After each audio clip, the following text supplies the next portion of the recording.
देव की जय हो। कृष्ण बलदेव की जय।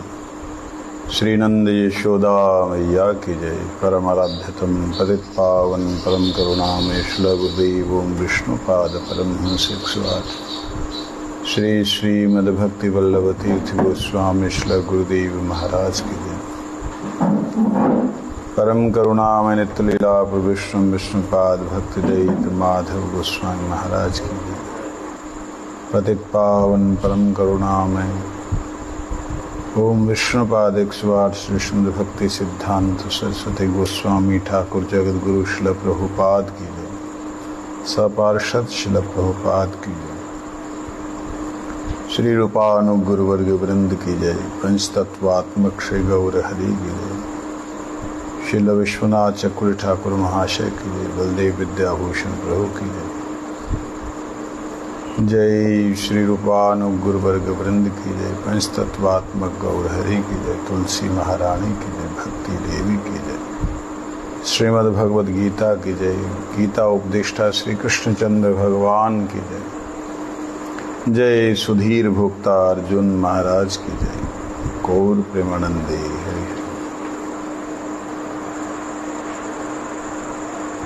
नमों विष्णुपादाय गुरुपृष्ठाय भूतले श्रीमते भक्ति वल्लभ तीर्थ गोस्वामी नामिने। गुरुभिमान शून्याय गुरुवाणी प्रचारिणे सुशांताय सुप्रसन्नाय गुरुदेवाय ते नमः। जीवेषु कोटिमातृवत् सुस्निग्ध हृदयाय च सतीर्थ सख्य छत्राय प्रणतार्थ प्रदायिने। तृणादपि शुनिचेन श्लोकस्य चैव मूर्तये श्रीराधिका पल्यदासी रूपिणे गुरुवे नमः। पापो अहं दीनहीनं च त्वं विना न गतिर्मम। अहेतु किं कृपां कृत्वा दासं कुरु मे गुरुवर। वंशाकल्पतरुभ्यश्च कृपा सिन्धुभ्यैव च पतितानां पावनेभ्यो वैष्णवेभ्यो नमो नमः। पंचतत्वात्मकं कृष्णं भक्तरूपस्वरूपकं भक्तयवतारं भक्तख्यं नमामि भक्तशक्तिकम्। दिव्यद्वृन्दारण्यकल्पद्रुमाद् श्रीमद्रत्नगार सिंहासनस्थो श्री श्रीराधा श्रीलगोविन्द देवो पृष्ठालिभिः सेव्यमानो स्मरामि। श्रीकृष्ण चैतन्य प्रभु नित्यानंद श्री अद्वैत गदाधर श्रीवासादि गौर भक्त वृंद। हरे कृष्ण कृष्ण कृष्ण हरे हरे हरे राम राम राम हरे हरे। भूमुस्वखलितपादानां भूमुरेवलम्बनं त्वयि जातयपराधानां त्वमेव शरणं प्रभो। त्वमैव शरणं प्रभु, त्वमैव शरणं प्रभु।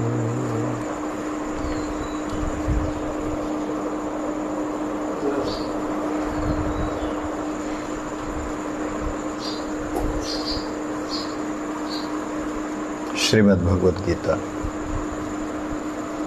गीता सुगीता कर्तव्या, गीता सुगीता कर्तव्या, किम अन्य शास्त्र विस्तरै, अन्यशास्त्र विस्तरे, या स्वयं पद्मनाभस्य, स्वयं पद्मनाभस्य, मुख पद्माद् विनिसृत, पद्माद्विनिसृता, सर्वोपनिषदो गावो, सर्वोपनिषदो गावो, दुग्धा गोपाल नंदन, गोपालनन्दना, पार्थो वत्स सुधीर भोक्ता, गोवत्सुधीर्भोक्ता, दुग्धं गीतामृतं महान्, गीतामृतं महान्, एकं शास्त्रं देवकी पुत्र गीतम्, एकं शास्त्रं देवकी पुत्रगीतम्, एको देवो देवकी पुत्र एव, एको देवो देवकी पुत्र एव, एको मन्तरस्तस्य नामानि यानि, एको मन्तरस्तस्य नामानि यानि, कर्मप्य एकं तस्य देवस्य सेवा। कर्मप्य एकं तस्य देवस्य सेवा। तीसरा अध्याय, प्रथम श्लोक।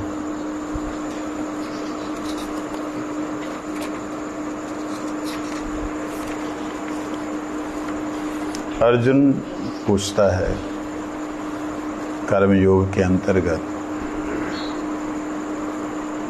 अर्जुन उवाच जयायसी चेत कर्मणस्ते, जयायसी चेत् कर्मणस्ते, मता बुद्धिर्जनार्दन, मता बुद्धिर्जनार्दन, तत्किं कर्मणि घोरे, किं कर्मणि घोरे, मां नियोजयसि केशव। मां नियोजयसि केशव।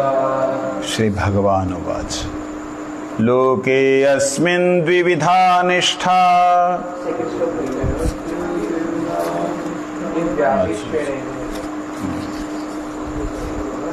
वयामि शृणैव वाक्येन, बुद्धिं मोहयसीव मे, तद एकं वद निश्चित्य, येन श्रेयो अहम् आप्नुयाम्।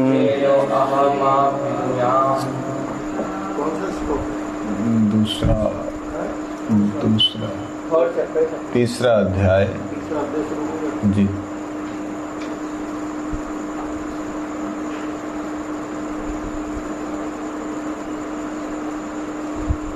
तीसरा श्लोक। श्री भगवान उवाच लोके अस्मिन् द्विविधा निष्ठा, पुरा प्रोक्ता मया नघ, ज्ञानयोगेन सांख्यानां, कर्मयोगेन योगिनां, न कर्मणां मणारम्भा, न नैष्कर्म्य पुरुषोऽश्नुते, न नैष्कर्म्य न च सन्न्यस्सनादेव, सिद्धिं समधिगच्छति, न हि कश्चित् क्षणमपि जातु तिष्ठत्य कर्म कृत्, कार्यते हैवशः कर्म सर्वः प्रकृतिजैर्गुणे कर्म इन्द्रियाणि संयम्य य आस्ते मनसा स्मरन् इन्द्रिया अर्थान् विमूढात्मा मिथ्याचार स उच्यते यस्त्वयि इन्द्रियाणि मनसा नियम्यारभते अर्जुन कर्म इन्द्रियैः कर्मयोगम् आसक्तः स विशिष्यते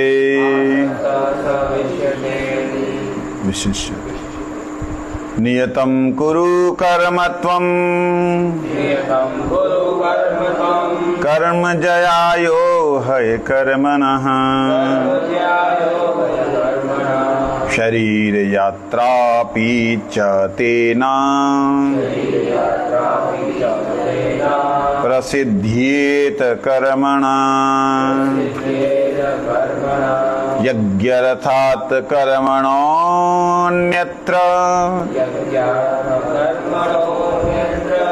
लोकोऽयं कर्मबन्धनः तदर्थं कर्म कौन्तेय मुक्तसंगः समाचर सह यज्ञा प्रजा सृष्ट्वा पुरोवाच प्रजापतिः अनेन प्रसविष्यध्वमीश अनेन प्रसविष्यध्वमीश प्रसविष्यध्वमीश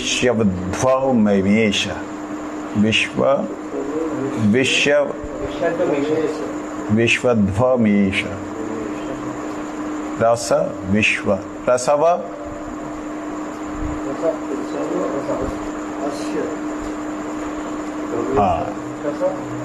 प्रसव अस्य अध्वमीश प्रसविष्वध्व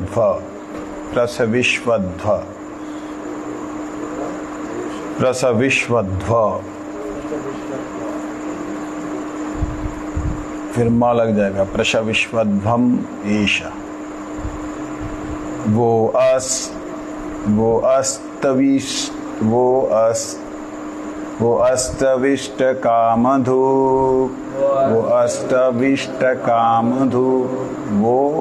अस्तविष्ट कामधुक ठीक है अस्तित्व वो अस्तविष्ट कामधुक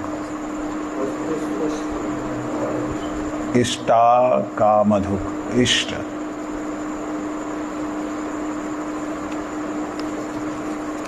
चलिए हम लोगों ने एक श्लोक का कल चिंतन किया था ध्यायतो विषयान् पुंसः संगस्तेषु विजायते दूसरे अध्याय का 62वां श्लोक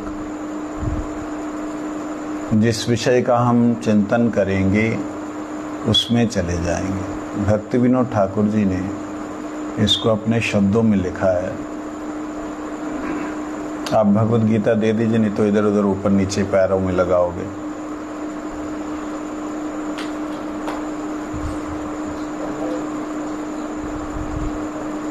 तो भक्ति विनोद ठाकुर जी कहते हैं भक्ति अनुकूल मात्र कार्य स्वीकार अंडरलाइन भक्ति प्रतिकूल भाव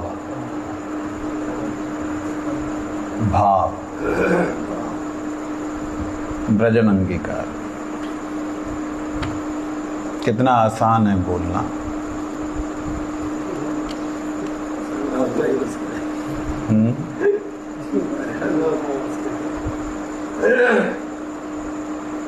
कहते जो भगवान के अनुकूल कार्य हैं हम उनके बारे में सोचते हैं करने के लिए ना, उनको करना है।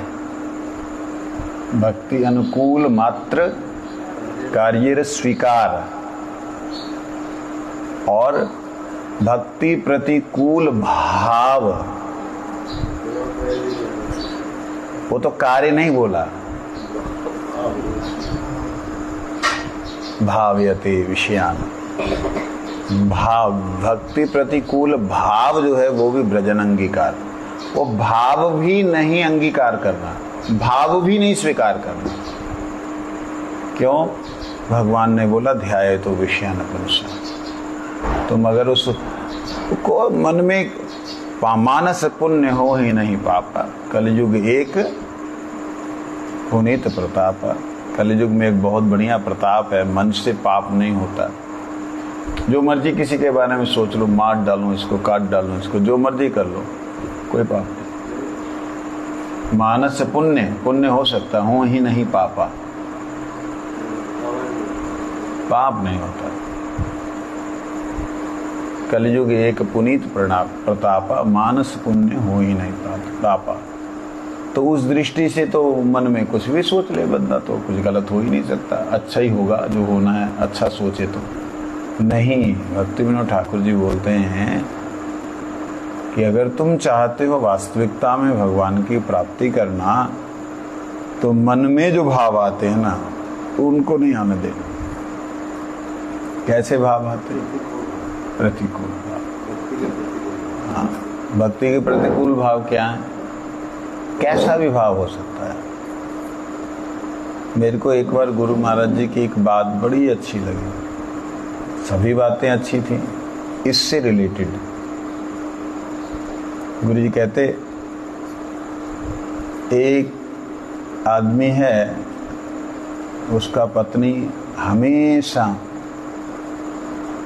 यही बोलती रहती, आप मुझसे प्रेम नहीं करते, आप मुझसे प्रेम नहीं करते, आप मुझसे प्रेम नहीं करते। बताओ,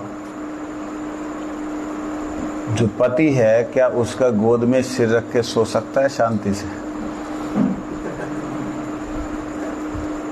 और अगर पति बढ़िया से बढ़िया अपनी तरफ से लेके आए, उसमें कुछ ना कुछ नुक्स निकाल देती है। ये क्या लेके आ गए, बेचारे ने पूरी तनख्वाह लगा दी, ये क्या ले आए। और हम थोड़ा सा मैं मजाक कर लेता हूँ। और पत्नी के पास सिर्फ 3 रंग हैं पति के लिए, नीला, काला, सफेद। वो खरीद के लगे, देखो कितनी बढ़िया है। पति कहता हाँ वही बढ़िया है, पहली वाली भी डब्बियों वाली थी ना, उसमें नीली नहीं थी, काली थी, इसमें नीली है।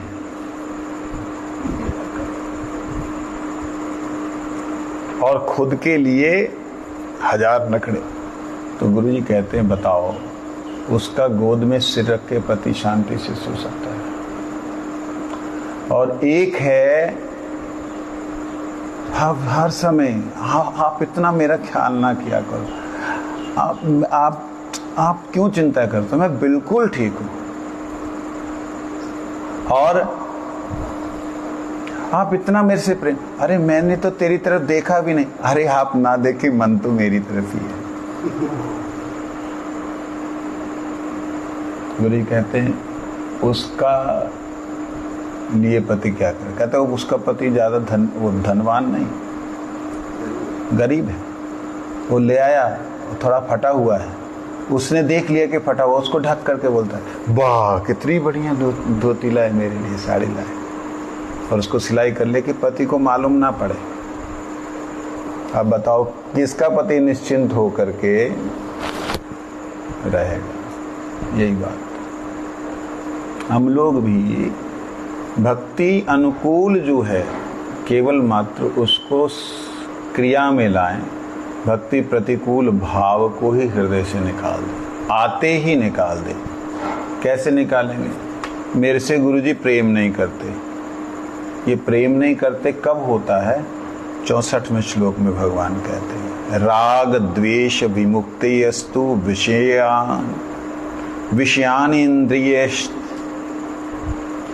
विषयानि इंद्रियश्चरण आत्मवश्य विधेय आत्मा प्रसादम अधिगच्छति।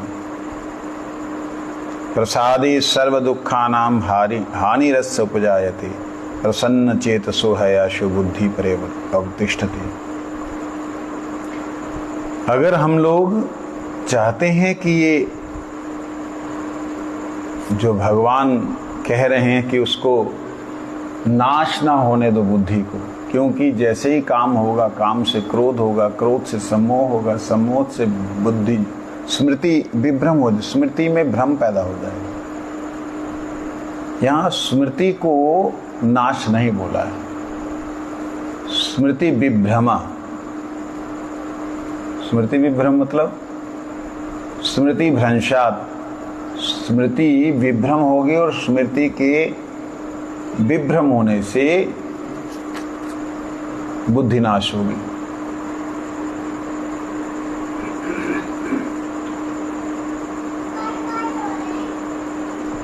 और बुद्धि नाशात् प्रणश्यति। स्मृति क्या है? मैं कृष्णदास हूं, मैं वैष्णव दास हूं। गुरुदेव कहते हैं कृष्णदास का मतलब क्या होता है? कृष्णदास मतलब कृष्णदासानुदास, ये भाव है। मैं कृष्णदास हूं, ये शुद्ध परिचय नहीं है।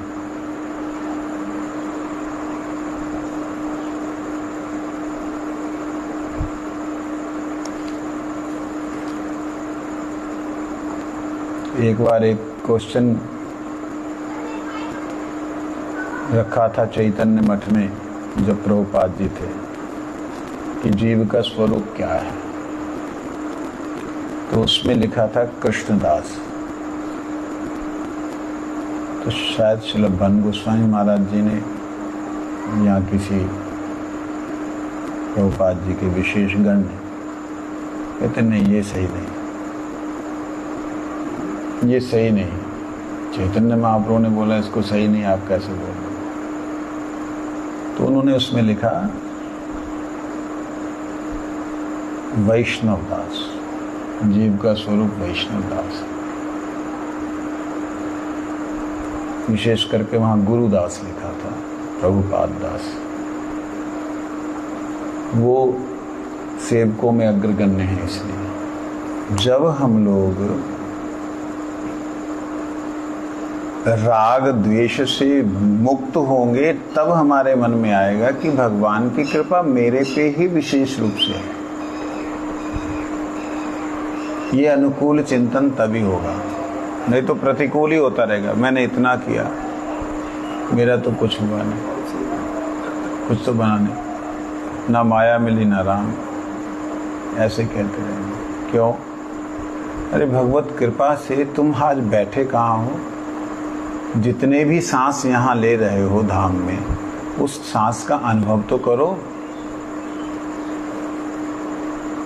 जितनी देर भी बैठे हो, ये भगवान की कृपा नहीं तो क्या है? हम लोग राग और द्वेष के कारण, विषयों को अंदर इंद्रियां जो है फंसी होने के कारण, हम लोगों का चित्त जो है स्थिर नहीं हो पाता। और जिसके कारण क्या होता है, विधेय आत्म पुरुष अर्थात स्वतंत्र व्यक्ति इस संसार में अपनी जो इंद्रियों के वशीभूत नहीं है। एक वशीभूत है जिसको प्राप्त नहीं होता, एक वशीभूत नहीं है जो कि प्रसाद भगवान की कृपा का अनुभव करता है। जो इंद्रियों के वशीभूत है, राग द्वेष के वशीभूत है, उसको नहीं मालूम पड़ता। मेरे एक गुरु भाई, उनसे मैं कई बार बोला चलो गुरु जी के कमरे में चलते हैं। मेरे जाने से क्या होगा, गुरु जी का मूड ही ऑफ होगा। अरे तुमसे गुरु जी प्रेम करते हैं, बात ही नहीं करते। गुरु जी बात ही नहीं करते हैं, गुरु जी बात ही नहीं करते, देखते ही नहीं मेरी तरफ। चल तो चल, मैं उसको पकड़ के ले गया। मैं गुरु जी से बात कर रहा हूँ, गुरु जी मेरी तरफ देख नहीं रहे, गुरु जी उसी की तरफ देख रहे हैं। और वो नीचे सिर किया होगा, मैं उसको मारूं, मैं उसको मारूं इशारा। मैं कहा देख अब वो सिर नीचे किया हुआ, मतलब उनका खुद का सिर नीचे है। और गुरुजी किसी दूसरे को देख के बात कर रहे हैं, तो मेरे को तो बोल ही नहीं रहे, वो तो दूसरे को देख रहे हैं। मैं कह भाई देख ले, मैं सीधा ही फिर तो बोल ही दिया। अच्छा। मैं कह देख ले, अब तुम्हें ही देख रहे हैं। फिर ऐसे करके देखा, फिर कहते क्या हुआ? नहीं कुछ नहीं महाराज जी। फिर गुरुजी ने रेगुलर फिर उनसे बात की, अंतर्यामी। गुरुजी ने कहा कि ये ऐसे डिप्रेस हो ही जा रहा है। सूर्य कभी किसी विशेष व्यक्ति के लिए प्रकट नहीं होता है। सूर्य की किरणें सबके लिए समान है। ऐसा नहीं कि जैसे कई बार ऐसा होता है ना कि कथा सुनते समय मेरी तरफ देखे। मेरे को याद है बचपन का एक घटना याद आ गई। गुरुजी मेरे को देख के हरि कथा कर रहे हैं, मेरे मन कथा सुन रहा हूँ, बराबर सुन रहा हूँ, समझ रहा हूँ, साथ साथ बुद्धि के अंदर विकार आ रहा। देखो मेरे को गुरुजी ने सबसे श्रेष्ठ समझा, श्रोता कि मेरे को ही बोल रहे हैं। यही है विकार। ये क्यों हुआ? क्योंकि राग द्वेष युक्त है हमारी स्थिति। समझे? जब इससे मुक्त हो जाएंगे, प्रसादे सर्व दुखानाम हानिरस्य उपजायते, भगवान की फिर प्रसाद कृपा मिलेगा, और वो कृपा से जितने भी दुख हैं वो सब खत्म हो जाएंगे। फिर प्रसन्न चेतसो है अश्वबुद्धि प्रेवतिष्ठति, और फिर प्रसन्न चित्त हो करके अपने आराध्य में पर्यवतिष्ठति, उसकी बुद्धि स्थित हो जाएगी। इस प्रकार से भगवान ने ध्यान की विधि बतलाई।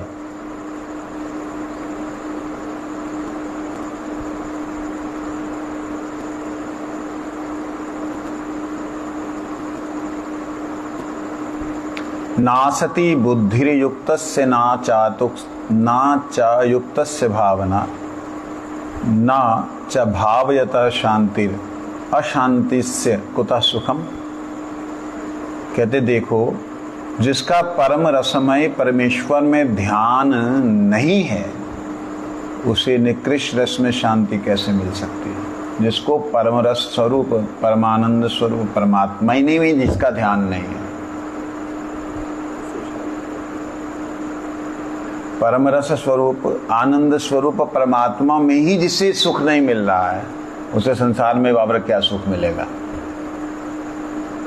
कहो जी नहीं महाराज, ये तो जो नास्तिक लोग हैं उनको तो संसार में सुख मिलता नहीं मिलता। भगवान कह रहे हैं, और इसको कैसे मैं प्रूफ करता हूं उसको ध्यान दीजिए। संसार के व्यक्ति एक के बाद एक सुविधाओं को इकट्ठा करते हैं, एक सुविधा के बाद दूसरी सुविधा को इकट्ठा करते हैं। सुविधाएं कम नहीं होती, सुख की लालसा बढ़ती चली जाती है। वही लिम्का जो बाहर 50 रुपए की मिलती है, वही लिम्का 5000 रुपए की जाके ताज में बैठ के पिएगा, ताज होटल में। वही है, सेम है, उतना ही कार्बोहाइड्रेट वगैरह सब कुछ है। वहां पीने से उसको लगता कि मेरे को मतलब मैं रईस हो गया। अरे काहे का रईस हो गया? पी तो वही रहा है 10 रुपए वाली जो लिम्का है।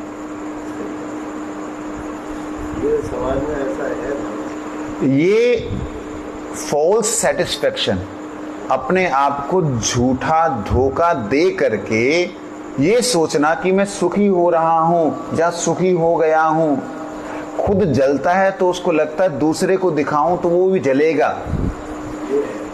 ये भाव जलते हुए मन को शांत करने के लिए दूसरे से बढ़िया लूं तो उसे जलन होगी।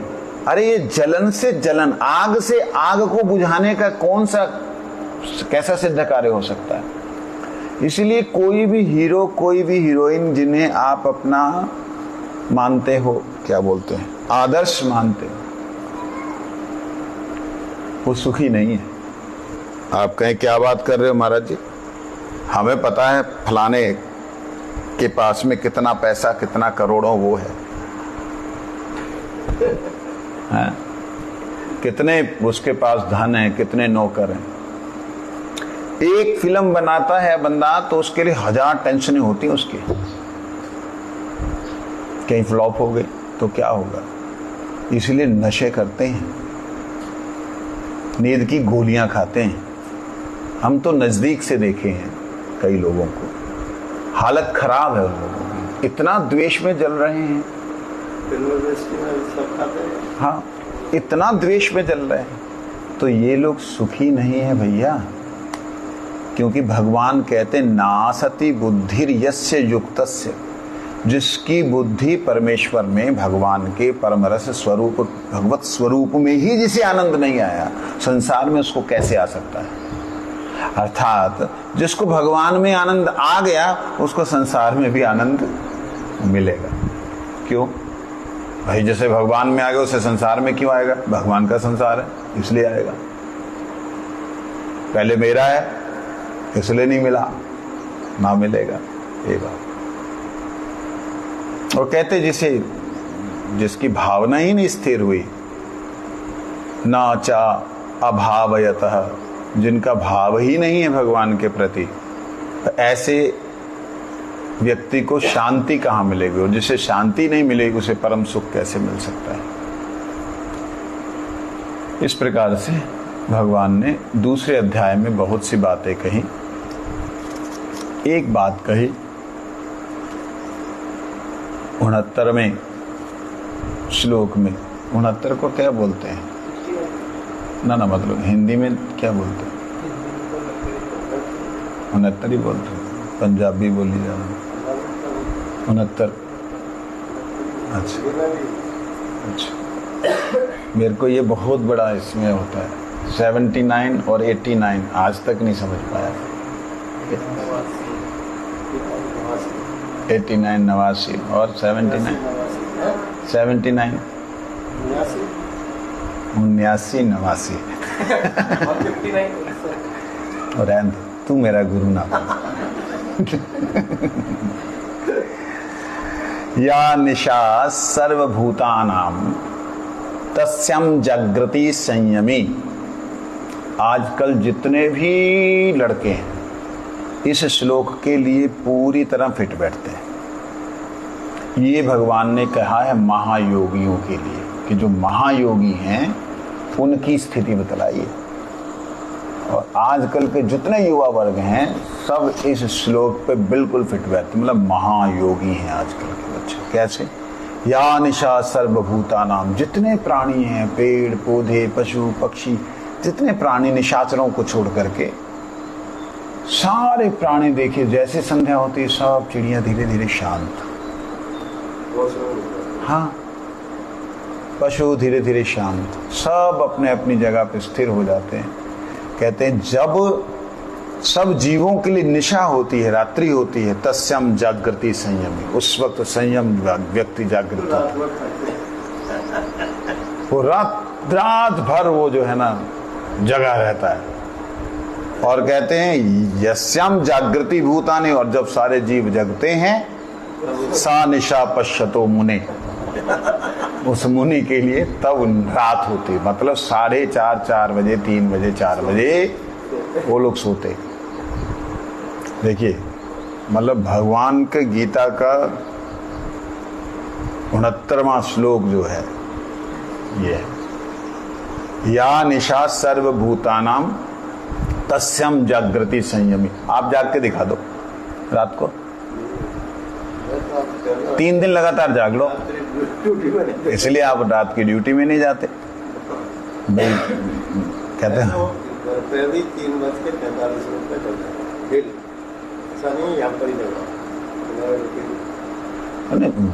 अभी वही तो बात है ना, आप जाग के दिखा दो रात को, आप योगी हो ही नहीं, आप विषयी हो। इसलिए सवेरे आप जो है जल्दी उठते हो, रात को योगी लोग जगते हैं। आजकल के जितने युवा सारे योगी हैं। समझे नहीं? अच्छा महाराज, एग्जाम में तो समझ में आता है, चलो उनको टेंशन पढ़ रहे हैं, तो कुछ भी नहीं है, तब भी वो कहते हैं हमें नींद ही नहीं आती रात को।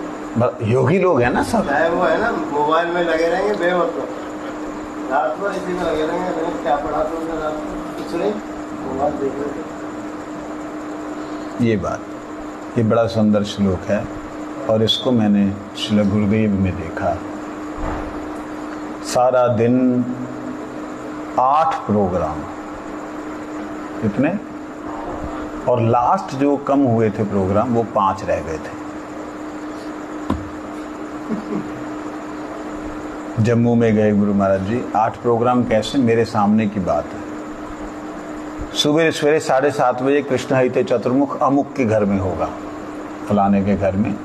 अब कृष्ण हिते चतुर्मुख पौना घंटा लगता है, उसको किया, करने के बाद गुरुजी ने आधा पौना घंटा कथा बोली और उसके बाद वहाँ से हरिहराय नामा कृष्ण करते करते करते दूसरे घर में, उसके सामने 4 घर छोड़ के वहाँ। अब वहाँ पर फिर कथा कीर्तन, वहाँ पे होगा कृष्ण नाम तो भजले मनवा भवसागर तक जाएगा, सच्चिदानंद प्रभु गाएंगे, रूटीन जैसा होता है ना।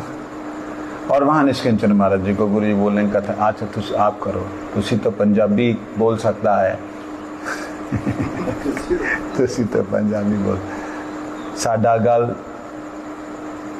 क्या बोलते थे, साडा गल थानू समझ नहीं आता, साडा गल थानू समझ नहीं आता, तुसी असी साडे तुहाडे गुरु जी बोलते।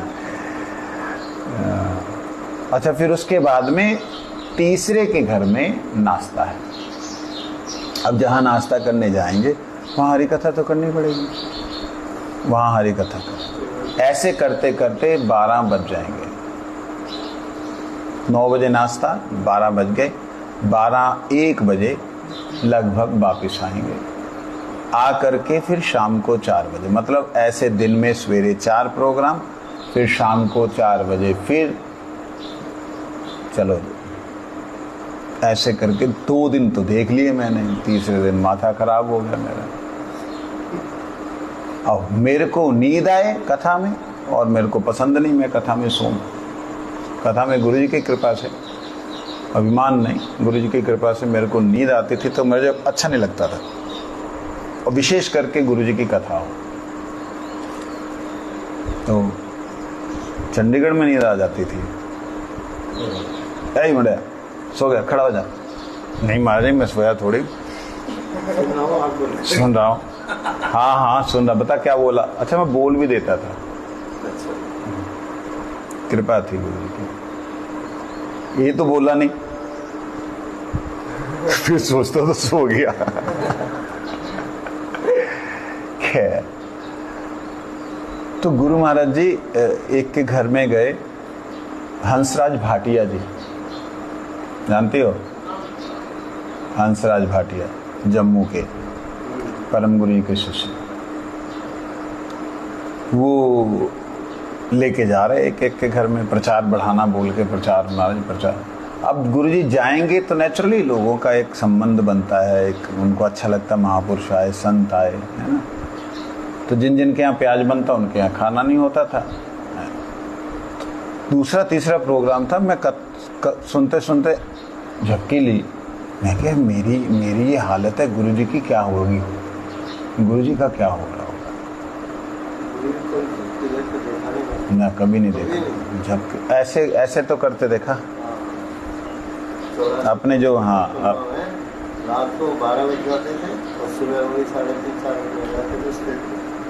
कभी झपकी लेते नहीं देखा, कभी आसन बदलते नहीं देखा ना। गुरु जी अपने सिर्फ ये जांघों को ऐसे ऐसे, जब बहुत ज़्यादा थक जाते थे तो ऐसे सहलाते थे। ये गुरु जी का मैक्सिमम ये था, ये था, इससे ज़्यादा नहीं। तो खैर जो हो, वहाँ पर मेरे को थोड़ा सा तामस आ गया। वो कहते महाराज जी बस, और जय ध्वनि हो गई, सब कुछ हो गया। पूरी महाराज जी बैठे, अब देखो कौन कौन महापुरुष थे बैठे। पूरी महाराज जी थे, निष्किंचन महाराज जी थे, नरसिंह महाराज जी, जानते हो नरसिंह महाराज, नरसिंह गोरे से थे, चिट्टे से, हाँ एकदम गोरे से, हाँ ऐसे मारते थे जो सबको कंट्रोल करके रखते थे ना, वो यात्रा में आगे नहीं बढ़ने देते थे। नरसिंह महाराज थे, सच्चिदानंद प्रभु, ये सब लोग सभी गुरु वर्ग थे, उनमें मैं ही शिष्य था, बाकी सभी गुरु। तो गुरु जी जो है ना ऐसे ऐसे कर रहे हैं। अब मैंने कहा, और कहते मारे बस आ दूजे का अच्छ जाना, बस मैं क्या हूं नहीं जाना गुरु जी ने। मैंने बोला अब नहीं जाएंगे गुरु महाराज जी, अब सीधा घर जाएंगे, मतलब आश्रम में जाएंगे। वो कहते तू क्या हुए, मेरे को खाने को दो रे पूरी महाराज जी। आपको मालूम पूरी महाराज जी का, तो मैंने कहा अब नहीं जाएंगे, शाम का नगर कीर्तन है, विश्राम नहीं मिलेगा, तबीयत खराब हो जाएगी। मेरे मुंह से वही निकल रहा, अंदर से निकल रहा। तो सच्चिदानंद प्रभु ने हाथ पकड़ा, नीचे बैठा, कर ले, मैं मांग लो। और मैंने गुरुजी को देखा, जैसे आप मुझे देख रहे हैं ना, तो ऐसे मैं सामने था, मैंने गुरुजी को देखा, गुरुजी ने ऐसे किया, मतलब मैं शांत हूं। अब मेरे लिए मीटिंग हुई, इसको निकालो मठ से। आकर के राजपुरा, उसका राजपुरा प्रोग्राम था, इसको नहीं रखना। जिसको गुरु वर्गों का आदर नहीं आता, चक नहीं, ये बात समझने वाली, सीखने वाली है। इसमें कोई सिंपैथी नहीं है, इसमें कोई दया की बात नहीं होनी चाहिए ऐसे दुष्ट व्यक्ति के लिए। सभी गुरु वर्गों ने, उसके बाद राजपुरा प्रोग्राम था, मीटिंग हुई।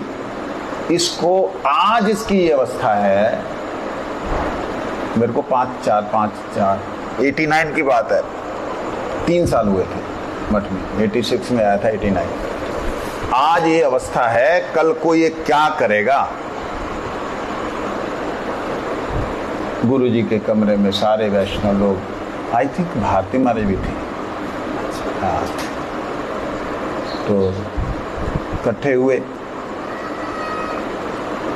गुरुजी सबकी सुन रहे हैं,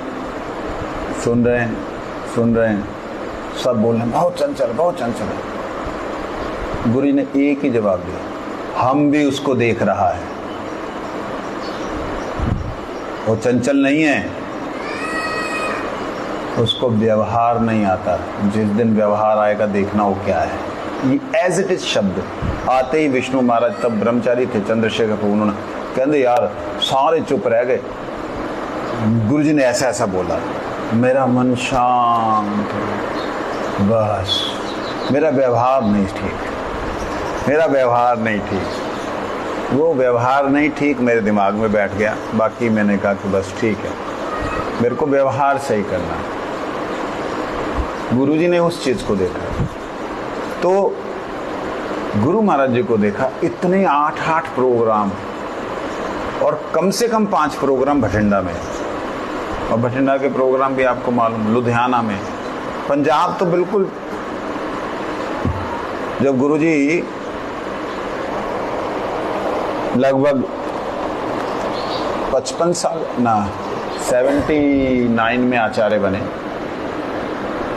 55 साल, 24 का आविर्भाव, 79, 55 ना, 55 साल के उसमें आचार्य बने, और 86 कितना हो गया,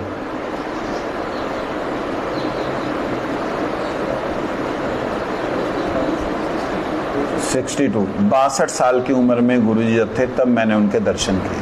मतलब दर्शन तो बचपन से किए, लेकिन साथ में। प्रभु जी 62 साल के आप हो, 72 के हो गए, 72। आप सोचो 62 साल की उम्र में इतने एग्जर्शन हो तो बंदे का क्या होगा। आएगा बिस्तरे पे जैसे कटा हुआ पेड़ होता है ऐसे सो जाएगा। लेकिन गुरु जी की माला नहीं होती थी। माला नहीं हुई तो कैसे सोएंगे। गुरु महाराज जी रात को मैं चंद्रशेखर प्रभु, देवकी नंदन, सुखदेव, हम चार, ये चौकड़ी थी हमारी 4 जनों की, नजर ही लग गई सबकी। चारों दिशा में। तो खैर जो हो, तो हम जलंधर की बात है, हम लोग सब लोग सो रहे थे, तो रात को थोड़ी नींद खुली, 1-1:30 बजे का टाइम। मैंने कहा ओ प्रभु जी, चंद्रशेखर प्रभु, विष्णु महाराज, प्रभु जी क्या हुआ यार? गुरु जी का लाइट जल रही, गुरु जी की लाइट जल रही। हाँ, उठ करके देखा तो गर्मियों को दिन में आते थे तो पंखा चलने के कारण वो पर्दा हिल रहा है, तो उसमें देखा गुरु जी कमरे में इधर से उधर, उधर से इधर चल रहे थे। हमने कहा कोई तबीयत खराब है। फिर देखा हाथ में माला है। 1:30 बजे रात को माला पूरी नहीं हुई तो माला करके पूरी करके फिर सो गए। मैं तो मतलब सेवा में रहने के कारण 2 माला हो गई जय राधे श्याम। जब वो देखा तो दिमाग एकदम वो हो गया, यार ये तो हमारे लिए कर रहे हैं, उनको जरूरत क्या है भाई? जो सेवा में रहते हैं, भगवान जी की रसोई बनाने में हैं, जो ठाकुर जी, उनको माला लेके करने की क्या जरूरत है? जो नित्य सेवा में है ठाकुर जी के, उन्हें तो जरूरत नहीं है ये सब कुछ। वो हमारे लिए करते कि अगर मैं नहीं करूंगा तो ये नालायक लोग हैं, बिल्कुल ही ना करेंगे। तो ये है या निशा सर्वभूता नाम तस्याम जागृति संयमी। जो संयमी होते हैं, जिन्होंने अपने आप के ऊपर संयम किया, इंद्रियों पे संयम किया, वो लोग उस समय जगते हैं। और वो अब हम तो डिस्टर्ब ना कर सके रात को 1:30 बजे, गुरु जी माला छोड़ दो, सो जाओ, बोल तो नहीं सकता कोई। फिर उसके बाद गुरु जी का गुस्सा, कोई अगर ऐसे बोले तो। यही भक्ति विनोद ठाकुर का भी चरित्र था। लेकिन भक्ति विनोद ठाकुर तो सो जाते थे।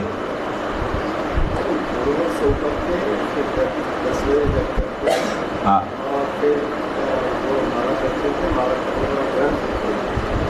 वो तो ये था ना कि शाम को 5 बजे आकर के उन्होंने संध्या वंदन किया, भोग प्रसाद पाया, 7 बजे सो गए, 10-11 जो भी उनका समय रहा, उस समय वो उठते और सारी रात जो है वो ग्रंथ, हरिनाम ग्रंथ, इस प्रकार से।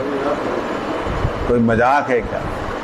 ऐसे थोड़ी तुम लोग की तरह, आजकल के युवाओं की तरह, जो मैंने बोला कि ये श्लोक फिट बैठता है, बिल्कुल नहीं फिट बैठता भाई साहब। हाँ, कहीं बोलो गीता में भगवान ने हमारे लिए लिखा है मुनि है हम, तो ना। ये मुनिया का, मुनि का मतलब जो मननशील हो, वो मुनि होता है।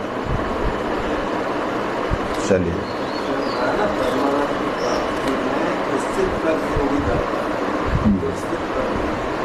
जिसकी प्रज्ञा स्थित हो गई,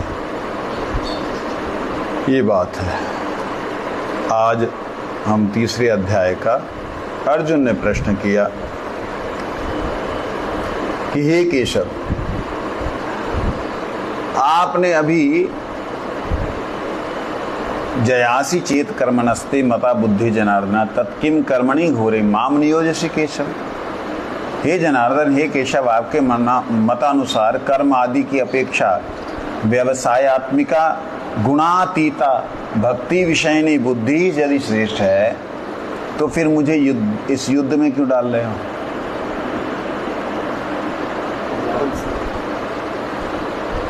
तत्किम कर्मणि घोरी, इस घोर कर्म में क्यों डाल रहे? यहां पर विश्वनाथ चक्रवर्ती ठाकुर जी कहते हैं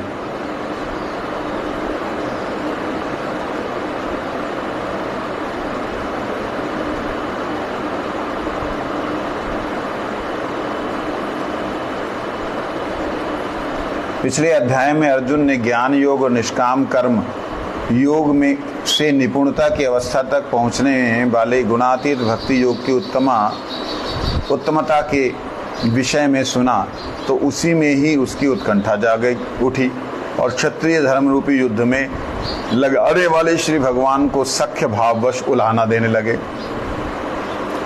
जब व्यवसायत्मिका बुद्धि अर्थात निर्गुणा भक्ति ही श्रेष्ठ है, तो मुझे तुम युद्ध रूपी घोर कर्म में क्यों लगा रहे हो? हे जनार्दन, आप तो जन अर्थात जनों को आज्ञा देकर अर्दन पीड़ा हर देने वाले हो, मेरे को पीड़ा देने वाले काम में लगा रहे हो और खुद जनार्दन हो।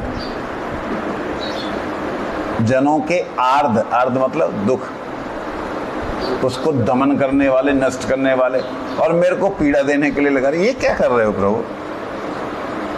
हे केशव अर्थात क ईश व, केशव का अर्थ है क ई श, ईश व।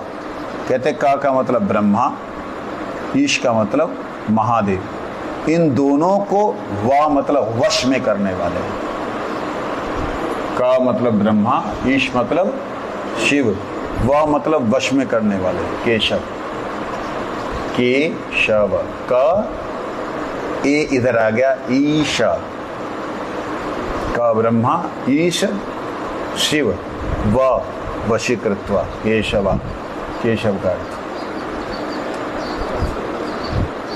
कहते आप महादेव दोनों को वश में करने वाले हो, इसलिए आपकी आज्ञा टालने में तो कोई समर्थ नहीं है। मेरी तो बात ही क्या है, फिर आप मेरे को ऐसा क्यों नियोजित कर रहे हो? वो नहीं जब टाल सकती आपकी बात को, तो मेरे को काहे को लगा रहे हो? वयामि श्रेणैव वाक्येन बुद्धि मोह सीव में तदेकम वद निश्चित्य येन श्रेयो हम आपनुयाम। हे प्रभु, आपने जो उपदेश दिया है वो श्रवण करने से नाना प्रकार के अर्थों वाले। आपने जो बात तो कही, देखियो, ये देखियो कहा, तो अपने देखियो में बहुत कुछ आ गया प्रभु। बड़ा सुंदर है। वयामि श्रेणैव वाक्येन, आपके जो कहीं कर्म कहीं ज्ञान की प्रशंसा कर रहे हैं, कहीं कर्म की प्रशंसा, कहीं ज्ञान की प्रशंसा कर रहे हैं, नाना अर्थों वाले वाक्य आपने बोले। आपने बिना बात के मेरे को मुंह में डाल दिया। मैं अब कर्म करूं या ज्ञान मार्ग में जाऊं? मेरी बुद्धि मोह में आ गई। इसलिए तदेकम वद निश्चित्य, आप एक बात बोलो जो करनी हो तो। ठीक है? तो भगवान कहने लगे, लोके अस्मिन् द्विविधा निष्ठा पुरा प्रोक्ता मया नघ ज्ञान योगेन सांख्यानाम कर्म योगेन योगिना। कहते पुराने समय में ऋषि मुनियों ने जो कहा है, हे मया नघ अर्थात हे अनघ, अनघ मतलब जिसका अघ ना हो, अघ मतलब पाप, जो पापी नहीं है। भगवान कहते मैंने इससे पहले अध्याय में जो कहा, अच्छा क्या भगवान बोलते हुए आए पहला अध्याय कर्मयोग, द्वितीय अध्याय ऐसा बोलते? तो ये यहाँ पे क्यों लिखा मैंने इससे पहले अध्याय में जो कहा?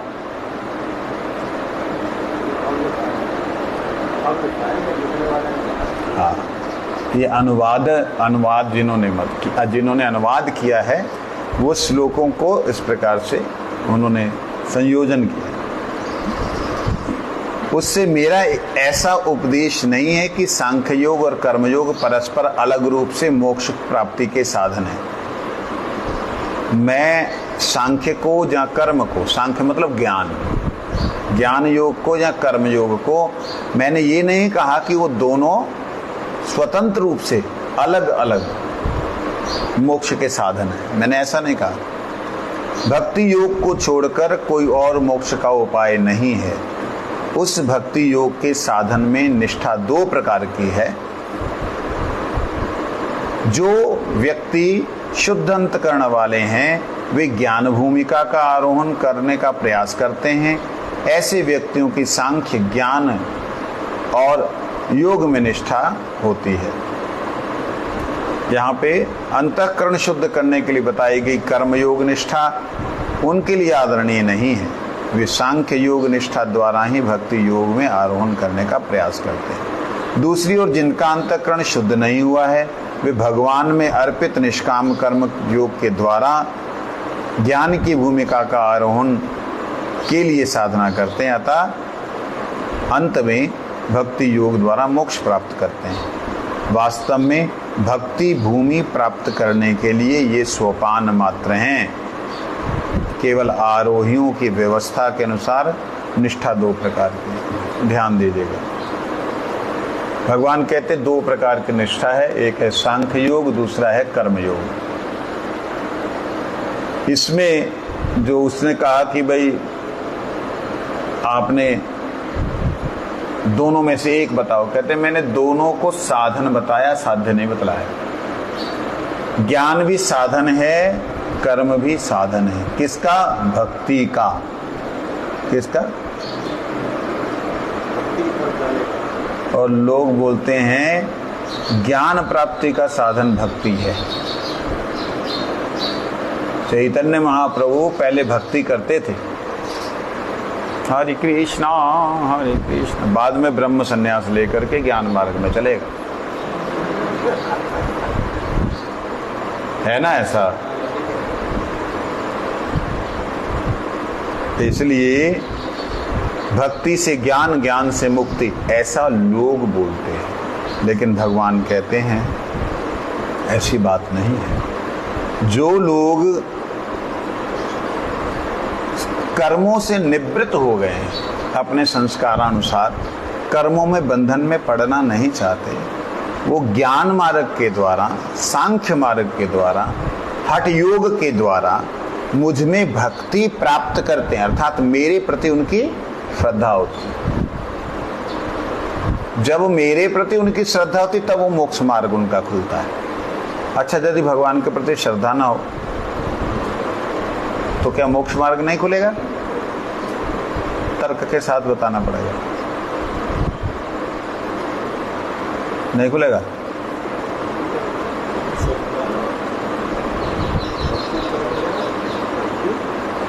भगवान के प्रति भक्ति भाव ना हो, कृष्ण, राम, नरसिंह, बराह इत्यादि जितने भी हैं उनके प्रति भक्ति भाव ना हो, तो क्या उनको मोक्ष नहीं मिल सकता है? कृपा,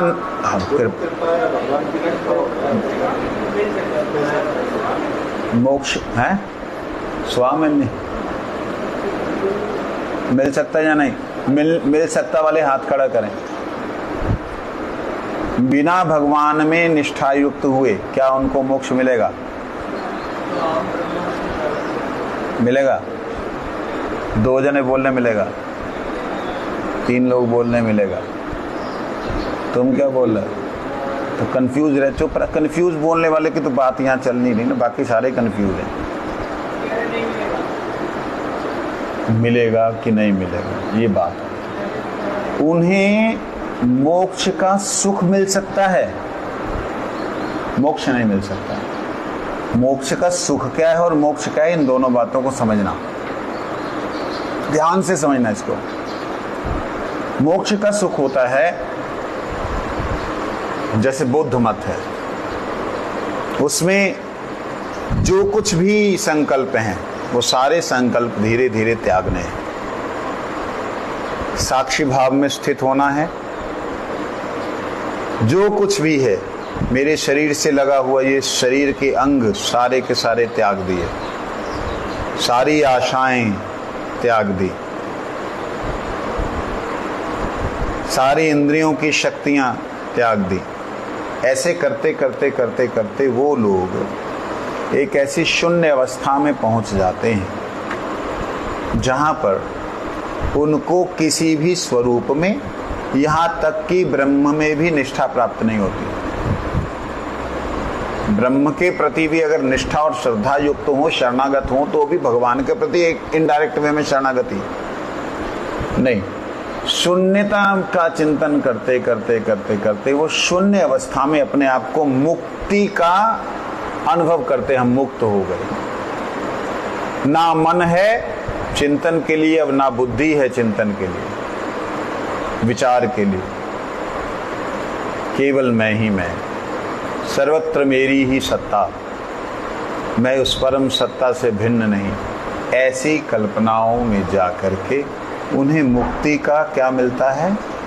सुख मिलता है।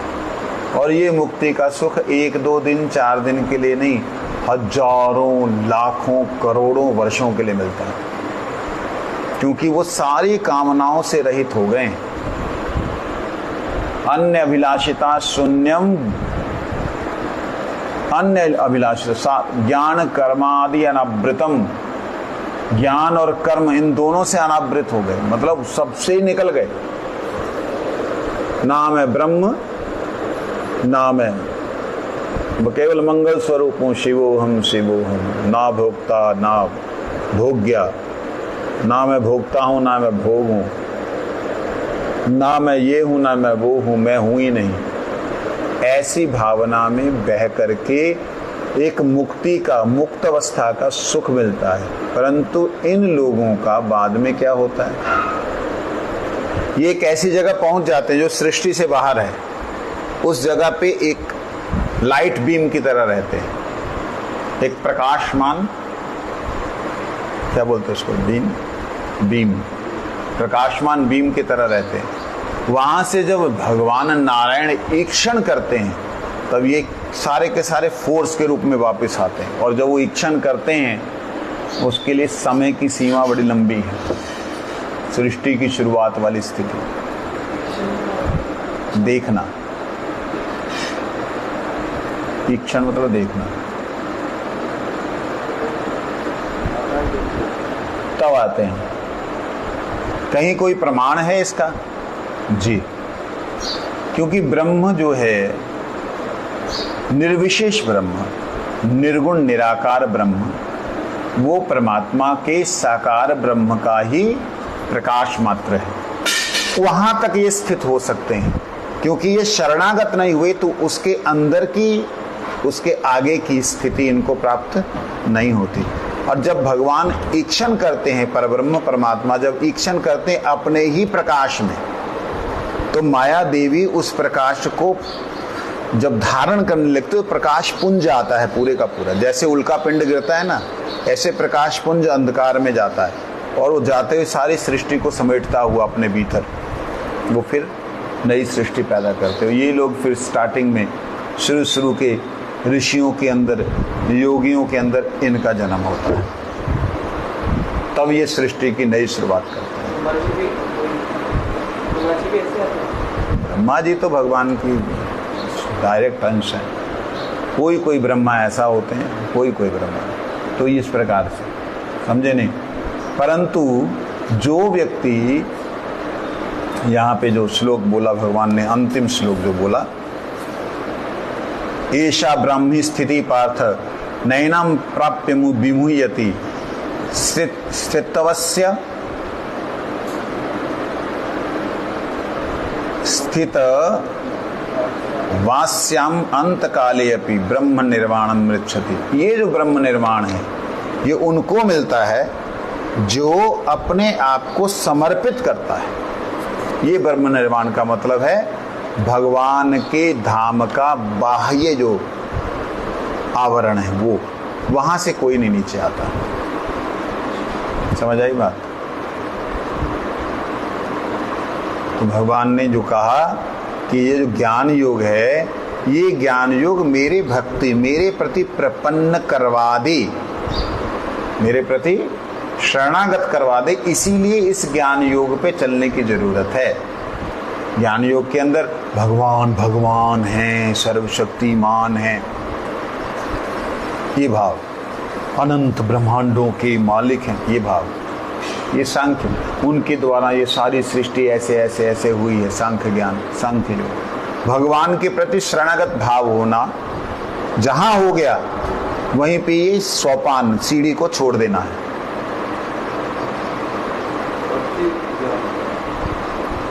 ज्ञान से भक्ति,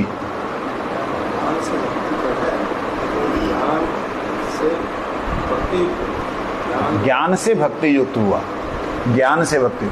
और कोई कर्म से भक्ति युक्त होता है। जो लोग ज्ञान मार्ग के अधिकारी नहीं, वो निष्काम कर्म करते हुए परमात्मा को समर्पित करते रहे। तो ये भगवान ने कही है कि ये दोनों ही योगी हैं। पंचा कल्पतरुश्च कृपा सिंधु पतितानां पावनेभ्यो वैष्णवेभ्यो नमो नमः।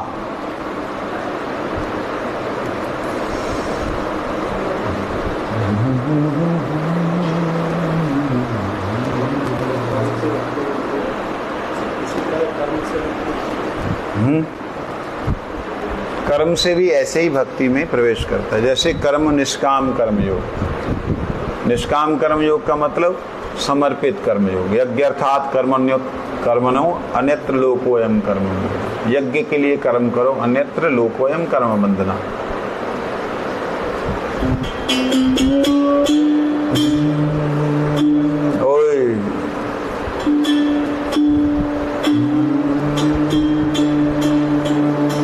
हरि हराय नम कृष्ण यादवाय नमः।